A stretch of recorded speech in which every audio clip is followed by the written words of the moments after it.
বিপিএলের সময়সূচিতে এলো ব্যাপক রদবদল। যৌক্তিক কারণে একদিনের খেলা স্থগিত করাতেই লেগে যায় যত বিপত্তি। 3 বার সূচি পরিবর্তন করে 30 ডিসেম্বরের খেলা দেওয়া হয় 4 জানুয়ারিতে।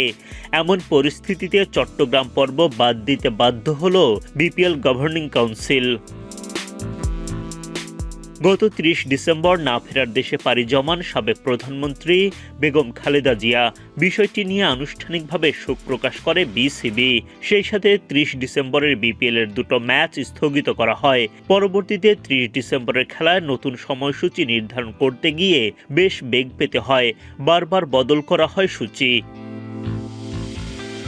2 জানুয়ারি সিলেট পর্বের খেলা শেষ করে 5 জানুয়ারি থেকে চট্টগ্রামের খেলা শুরু হওয়ার কথা ছিল, কিন্তু 30 ডিসেম্বরের খেলা পিছিয়ে 4 জানুয়ারিতে আয়োজন করার কথা জানায় বিপিএল গভর্নিং কাউন্সিল। শেষ পর্যন্ত চট্টগ্রাম পর্ব বাদ দিতে বাধ্য হয় টুর্নামেন্ট কমিটি। সিলেটেই হবে চট্টগ্রাম পর্বের 12টি ম্যাচ। সব মিলিয়ে 24টি ম্যাচ হবে সিলেটে, যেখানে খেলা চলবে 12 জানুয়ারি পর্যন্ত। 13 থেকে 14 জানুয়ারি ভ্রমণ করে ঢাকায় ফিরবে 6 দল। 15 জানুয়ারি থেকে শুরু হবে বিপিএলের ঢাকা পর্ব। 23 জানুয়ারি মিরপুরে মেগা ফাইনাল।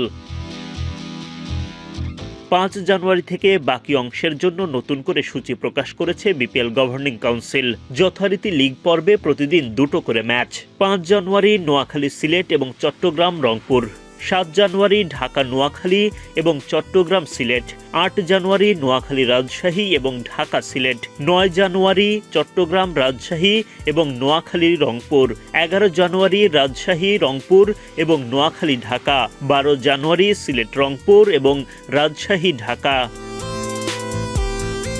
এরপর শুরু হবে ঢাকা পর্ব, যেখানে 15 জানুয়ারি মুখোমুখি হবে চট্টগ্রাম নোয়াখালী এবং রাজশাহী সিলেট। 16 জানুয়ারি রংপুর ঢাকা এবং চট্টগ্রাম রাজশাহী।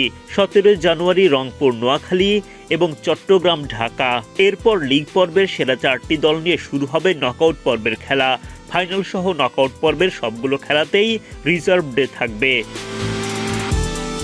লিগ পর্বে শুক্রবার বাদে অন্যান্য দিনের প্রথম খেলা শুরু হবে দুপুর 1টায়, আর দ্বিতীয় ম্যাচটা শুরু হবে সন্ধ্যা 6টা থেকে। তবে শুক্রবার দিনের প্রথম খেলা শুরু হবে দুপুর 2টা থেকে, আর দ্বিতীয় ম্যাচ শুরু হবে সন্ধ্যা 7টা থেকে।